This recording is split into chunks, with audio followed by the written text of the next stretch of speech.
మన ప్రియతమ ముఖ్యమంత్రి నారా చంద్రబాబు నాయుడు గారికి మనస్ఫూర్తిగా నమస్కారాలు చేసుకుంటూ, ఇవాళ మహాశివరాత్రి. శివరాత్రి ప్రతి నెల వస్తుంది. దాని పేరు మాస శివరాత్రి.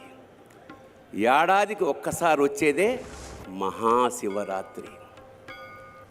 ఈ మహాశివరాత్రి సందర్భంగా ఆ పరమేశ్వరుడు మహానందపడుతున్నాడు. కారణం ఏమిటంటే, శివుడు ఇవాళ చంద్రబాబు గారిని ధరించి చంద్రశేఖరుడయ్యాడు. శిఖ మీద ధరించాడు కాబట్టి చంద్రశేఖరుడు. అలాంటి ఇవాళ తెలుగు జాతంతా గర్వపడేలాగా భవిష్యత్ నిర్దేశనం చేస్తున్న ఆ మంత్రి మండలందరికీ చాలా ఆనందంగాను గర్వంగాను నమస్కారం చేసుకుంటూ, సామాన్య స్థాయి నుంచి ఇవాళ అంచెలంచెలుగా ఎదుగుతూ ఒక మహావటవృక్షంలా తయారైన వంశీకృష్ణ గారికి నిజంగా అభినందనలు తెలియజేస్తూ, ఇవాళ ఇంత మహాసభని ఏర్పాటు చేయగలిగారు. అలాగే మహా టీవీ ఇవాళ మహాభక్తి టీవీగా కూడా ఇవాళ నుంచి ఆరంభమైంది. ఇంకా భక్తి ఎల్లడలా యావత్ ఆంధ్రదేశం 2 రాష్ట్రాలకి వెదజల్లుతుందని మనస్ఫూర్తిగా నమ్ముకుంటూ, భక్తి అంటే విభక్తము కానిది భక్తి, అచంచలమైన ఏకారాధన మాట. ఈ సందర్భంగా ఒక చిన్న పిట్ట కథ చెప్పి ఆ తర్వాత శివతత్వంలోకి వెడదాం. ఒక బిజినెస్ మ్యాన్కి బాగా డబ్బులు వచ్చాయి. బాగా డబ్బులు వచ్చిన సందర్భంలో అతను వజ్రాల ఉంగరం చేయించుకున్న నవరత్నాలది. మరి ఏం కక్కుర్తి పడ్డాడో, కొంచెం తక్కువ వచ్చింది అందులో బంగారం. పెట్టుకున్నాక రాత్రి తీసేద్దామంటే బిగుసుకుపోయింది, రావట్లా.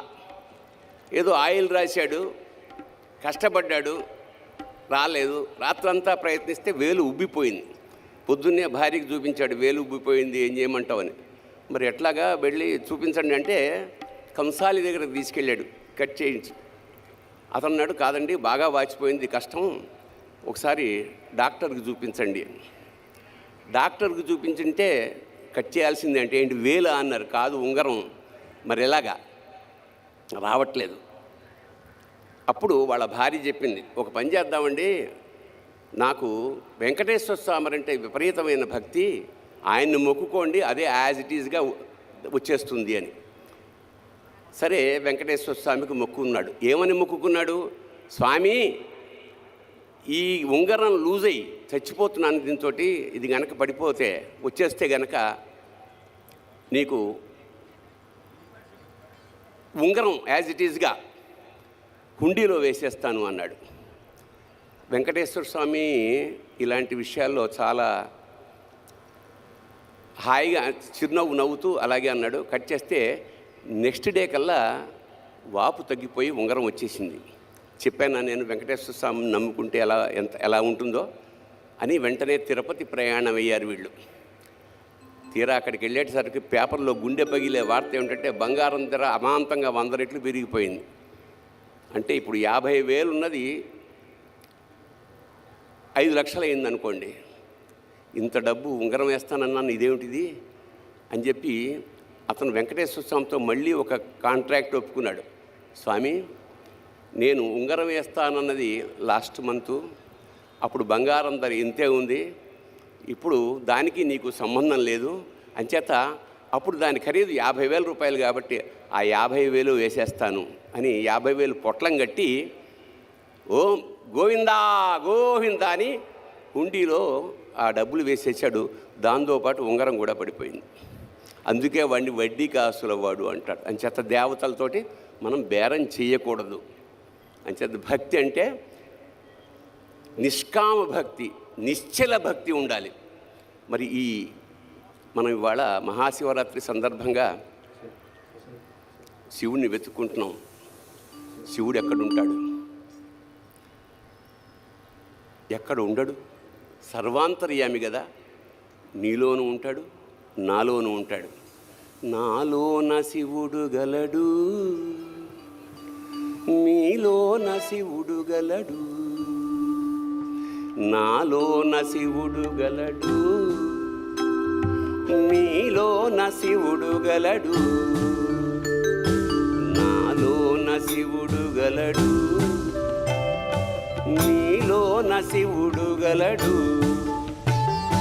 నాలోన గల శివుడు, నీలోన గల శివుడు లోకములేలగలడు. నాలోన గల శివుడు, నీలోన గల శివుడు లోకములేలగలడు. కోరితే శోకము బాపగలడు.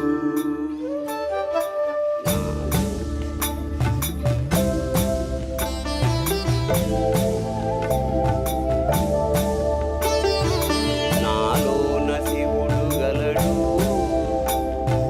నీలోన శివుడు గలడు. నాలోన గల శివుడు, నీలోన గల శివుడు గంగ పైకెత్తగలడు. నాలోన గల శివుడు, నీలోన గల శివుడు గంగ పైకెత్తగలడు. పాపులను తుంగలో తొక్కగలడు.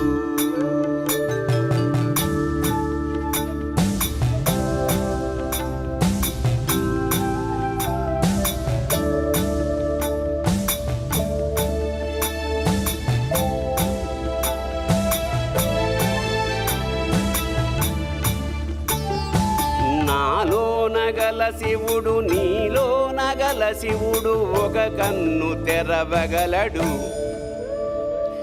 నాలోన గల శివుడు, మీలోన గల శివుడు ఒక కన్ను తెరవగలడు.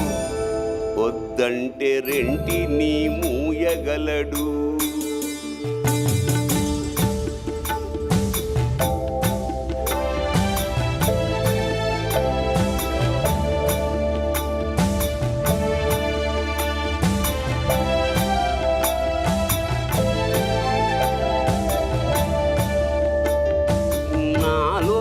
గల శివుడు, నీలోన గల శివుడు సగము పంచియగలడు.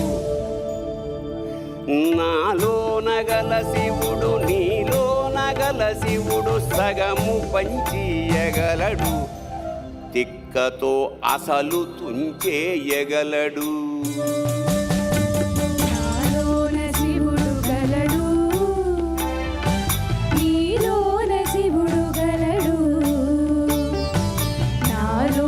శివుడు గలడు, నీలోన శివుడు గలడు. నాలోన గల శివుడు, నీలోన గల శివుడు నాటకాలాడగలడు. నాలోన గల శివుడు, నీలోన గల శివుడు నాటకాలాడగలడు.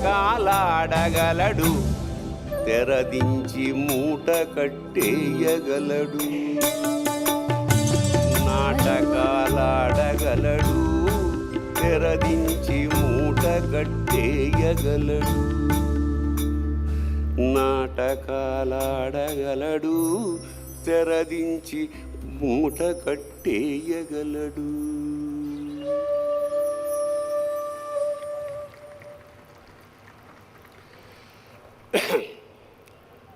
శివుడికి విష్ణువుకి భేదం లేదు.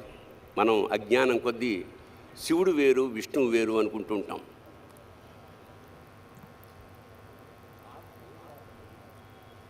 శివుడు నిరంతరం ధ్యానం చేసేది విష్ణువుని. అలాగే విష్ణువు యోగ నిద్రలో ఉండి నిరంతరం తలుచుకునేది శివుణ్ణి. అంచేత ఒకే కాయనికి ఉన్న రెండు వైపులా ఉండేదే శివుడు విష్ణువు. ఉదాహరణకి మనం పొద్దున్న లేచి ఆఫీసులకి పనులకి వెళ్తాం. వెళ్ళినప్పుడు మనం డ్రెస్ వేసుకుంటాం, సూట్ వేసుకుంటాం, వాచ్ పెట్టుకుంటాం, ఉంగరాలు పెట్టుకుంటాం. ఆడవాళ్ళైతే నగలు ధరిస్తారు. అలంకరణ అంతే. అలంకరణ అలంకరణ ప్రియో విష్ణు, అభిషేక ప్రియో శివ. అలంకరణలో ఉండే విశేషం ఏమిటంటే విష్ణు తత్వం. దాంతో ఆఫీస్కి వెళ్తాం, పనులు చేసుకుంటాం. అదంతా అయిపోయిన తర్వాత సాయంత్రం వచ్చిన తర్వాత మగవాళ్ళు అయితే వెంటనే చొక్కాలు ఇక్కలన్నీ తీసేసి లుంగిలోకి మారుతారు, ఆడవాళ్ళు నైటీలోకి మారుతారు. అంటే శివతత్వం ఎంటర్ అయిందనమాట. ఇక్కడి నుంచి రీఛార్జింగ్ ది బ్యాటరీ, అంటే రిలాక్స్ అవుతాం, పడుకుంటాం, పొద్దున్న కల్లా ఎనర్జైజ్ అవుతాం, మళ్ళీ విష్ణుతత్వంలోకి ఎంటర్ అవుతాం. సో పగలల్లా మనకి శక్తినిచ్చేది విష్ణుతత్వం అయితే మనలో బ్యాటరీ ఛార్జ్ చేసేది శివతత్వం. ఇది తెలుసుకోలేక మనం నిరంతరం జీవితాంతం నేను శివతత్వంలోనే ఉంటాను, పడుకుంటా అంటే పెళ్ళం గెంటేస్తుంది. అలాగే నిరంతరం విష్ణుతత్వంలో ఉండడం అసాధ్యం. అంచేత శివ విష్ణువులు ఒక్కరే. అందుకని ఎంత మోసగాడివయ్యా శివ, నువ్వు ఎంత వేషగాడివయ్యా శివ, ఎంత మోసగాడివయ్యా శివ, నువ్వు ఎంత వేషగాడివయ్యా శివ, నువ్వు ఎంత వేషగాడివయ్యా శివ.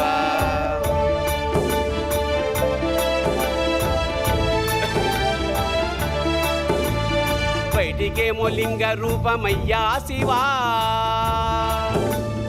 బయటికేమో లింగ రూపమయ్యా శివ, నువ్వు లోపల శ్రీరంగ రూపమయ్యా శివ. ఎంత మోసగాడివయ్యా శివ, నువ్వు ఎంత వేషగాడివయ్యా శివ,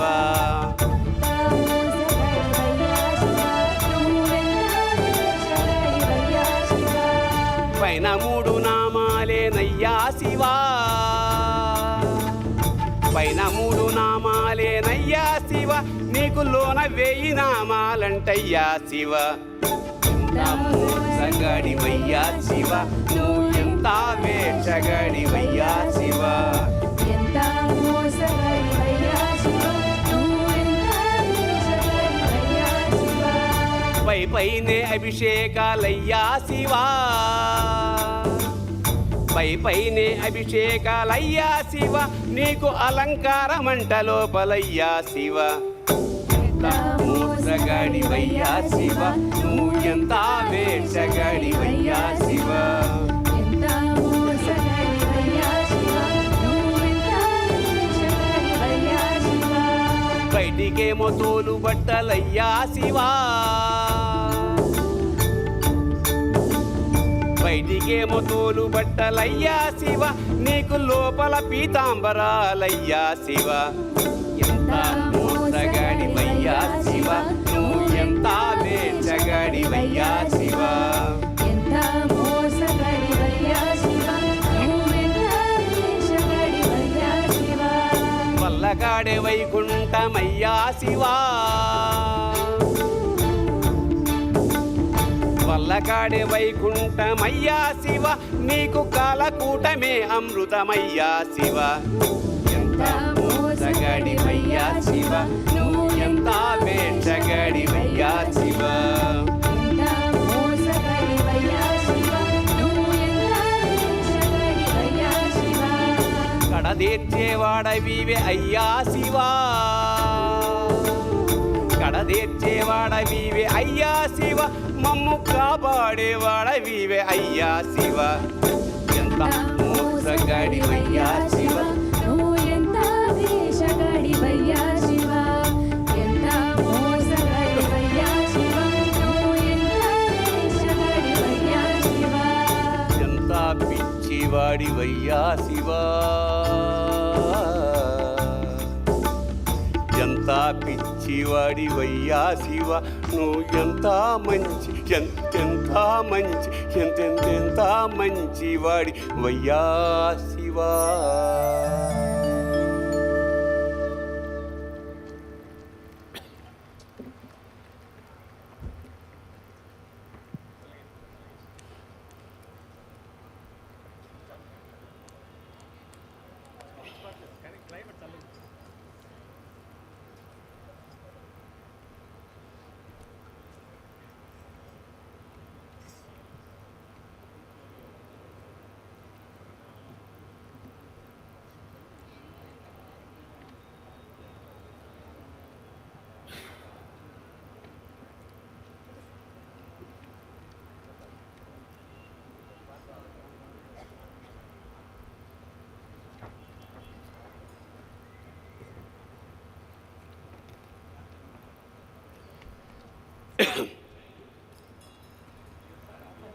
అంతే. ఒకసారి నేను ఆటగదరా శివ గానం చేయడానికి మా టీంతో శ్రీశైలం వెళ్ళాను. అక్కడ మేమందరం పాట పాడాక అభిషేకం చేసుకుంటుంటే ఒక పెద్ద ఆవిడ వచ్చింది. తెల్లటి విభూది, తెల్లటి జుట్టు, వయసు ఒక 70 ఏళ్ళు ఉంటుంది. ఆవిడ అభిషేకం చేస్తూ ఈ జన్మకి ఇంతేరా మల్లన్న అంది. అంటూ ఆవిడ కన్నీటి బొట్టుని శివలింగం మీద జారవిడిచింది. అంటే ఒక విధమైన ఉద్వేగంతో స్టన్ అయిపోయాను నేను. ఎన్ని క్షీరాభిషేకాలు చేస్తే ఇంత పుణ్యం దక్కుతుంది? కన్నీళ్లతో స్వామిని అభిషేకించి ఈ జన్మకి ఇంతేరా మల్లన్న అంది. మల్లికార్జున స్వామిని మల్లన్న అని చాలా ప్రేమగా పిలుచుకుంటారు. ఈ జన్మకి ఇంతేరా అంటే శ్రీశైల శిఖరం దృష్ట్యా పునర్జన్మ నవిద్యతే. ఒకసారి శ్రీశైల శిఖరం కనుక వస్తే ఇక జన్మరాహిత్యం అనేది మన వాళ్ళు చెప్తూ ఉంటారు. అలాంటిది ఈవిడ ఈ జన్మకి ఇంతే అంటుంది. చాలంటోంది ఏమిటి అంటే ఇదే లాస్ట్ టైమా లేదా ఇదే ఫస్ట్ టైమా నాకు అర్థం కాలేదు. అప్పుడు నాలో అప్రయత్నంగా ఈ జన్మకి ఇంతేరా మల్లన్న అన్న వాక్యం రాత్రంతా తిరుగుతోంది. అప్పుడు పుట్టిన పాట ఈ జన్మకి ఇంతేరా మల్లనా, ఈ జన్మకి ఇంతేరా మల్లనా, ఇంకో జన్మ నాకీ మల్లనా, ఈ జన్మకి ఇంతేరా మల్లనా,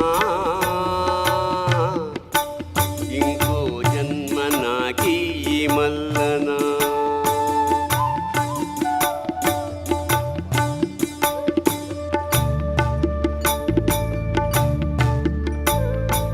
తల్లి గర్భములోన మల్లనా, తల్లి గర్భములోన మల్లనా, నా గుండె సప్పుడు నీవే మల్లనా, ఊపిరి తీసిన మల్లనా, నా ఊపిరి పోసిన మల్లనా, ఈ జన్మకింతేర మల్లనా, ఇంకో జన్మ నాకీ మల్లనా.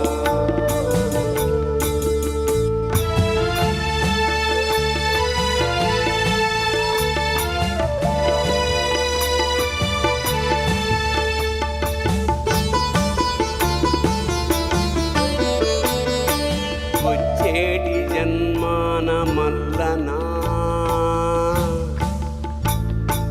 వచ్చేటి జన్మాన మల్లనా, నన్ను మారెడాకును చెయ్యి మల్లనా, మారేడు దళమునై మల్లనా, శిరమున నిమిషమున్నాదాలు మల్లనా, వచ్చేటి జన్మాన మల్లనా, నన్ను మారెడాకును చెయ్యి మల్లనా, మారేడు దళమునై మల్లనా, శిరమున నిమిషమున్నాదాలు మల్లనా.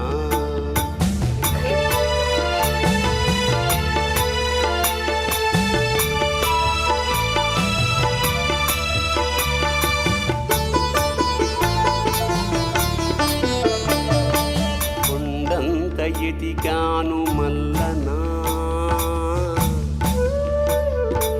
కొండంత ఎదిగాను మల్లనా, నువ్వు కనిపించనే లేదు మల్లనా, కన్నీళ్లతో నేను మల్లనా, నిలువున కాలిపోయానయ్య మల్లనా, ఈ జన్మకింతేర మల్లనా, ఇంకో జన్మ నాకీ మల్లనా.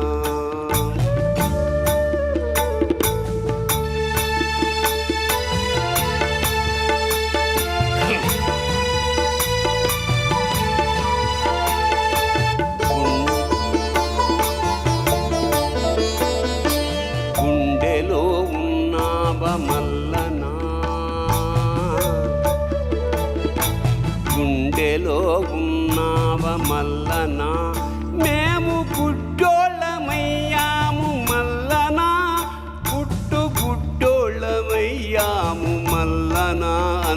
నీకే